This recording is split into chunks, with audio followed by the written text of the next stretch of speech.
મારું નામ વિપુલભાઈ માંડલિયા છે। હું જૂની સોની બજારમાં મારી દુકાન આવેલી છે। ક્રિષ્ના રોલ પ્રેસ તથા એજે જ્વેલર્સ આ બે દુકાનો મારી છે।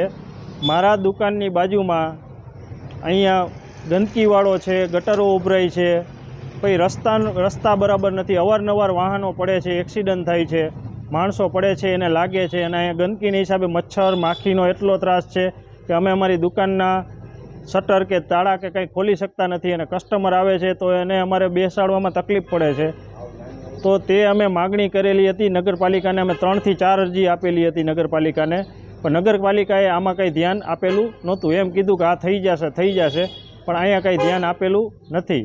તો અમારી એટલી જ માગણી છે નગરપાલિકા પાસે કે તે અહીંયા રોડ રસ્તા સાફ કરાવે, રસ્તા સારા બનાવે, અહીંયા ગંદકીવાળો બંધ કરાવે, અહીંયા જે ગંદકી બધાય નાખી જાય છે, બધાય એ કૂચો હેઠવાડ બધાય ખાવા પીવાનો એ બધું અહીંયા બંધ કરાવે અને અહીંયા ચોખ્ખાઈ કરાવી દે। બસ એ જ અમારી માગણી છે નગરપાલિકા પાસે। મારું નામ અસરફ ઇબ્રાહિમ પઠાણ છે। હું ઉપલેટા સોની બજારમાં રહું છું।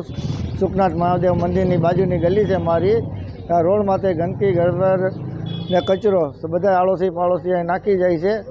એ છતાં પણ અહીંયા રોડ માથે ખાડા એવડા છે કે કોઈ આવતું જ નથી। નગરપાલિકામાં 2-4 ફેરી ગયો તો નગરપાલિકાવાળા કહે કે અમે આવી જ છીએ, કોઈ આવ્યું તો નથી ને છતાં પણ અહીંયા અમારે ગંદકીવાળો એટલું છે, અહીંયા પેશાબ પાણીની બધા આયા જ કરે છે રોડ માથે, છતાં પણ અહીંયા અમારે કોઈ એવો ગંદકીવાળો છે કે કોઈ સાફ કરવા આવતું નથી।